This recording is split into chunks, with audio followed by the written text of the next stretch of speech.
ملک کے مختلف علاقوں میں گرمی کی شدت کم کرنے کے لیے برف کا استعمال بڑھ گیا ہے۔ گھروں میں لوڈ شیڈنگ کے باعث برف جمانا مشکل ہو گیا۔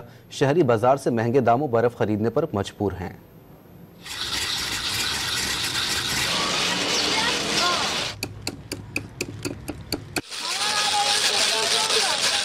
مشروبات ہو یا پانی، پیاس بجھانے کے لیے گرم موسم کی شدت کم کرنے کے لیے ٹھنڈا ٹار پانی سب کی ضرورت ہوتا ہے۔ گرمی سے تنگ شہریوں نے برف کی دکانوں اور برف سے بنی اشیاء کا رخ کر لیا ہے۔ گرمی زیادہ ہے لیکن لوڈ شیڈنگ اس وجہ سے برف زیادہ چلتے، لوگ شربتی بھی پیتے ہیں، ویسے ٹھنڈا پانی بھی پیتے ہیں۔ شربت کے لیے برف ہونا چاہیے۔ جب برف مہنگا ہوتے ہے پھر تو لوگوں کو مشکل پڑتا ہے نا۔ ہم لوگ یہاں پر فلودہ لینے آئے ہیں۔ فلودہ کھا کے ذرا دل ٹھنڈا ہو جاتا ہے۔ سارا سال اس کا انتظار کرتے ہیں کہ گرمی آئے گی ہم فلودہ کھائیں گے۔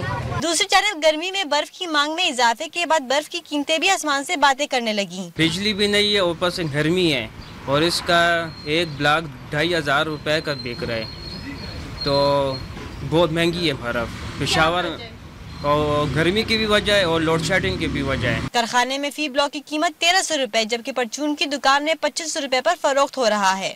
شہریوں کا کہنا ہے کہ گلیوں میں برف سے بنی اشیاء جسم و جان کو راحت بخشتی ہیں۔ کیمرہ مین اسفندیار انجم کے ساتھ طیبہ خان، ڈان نیوز، پشاور۔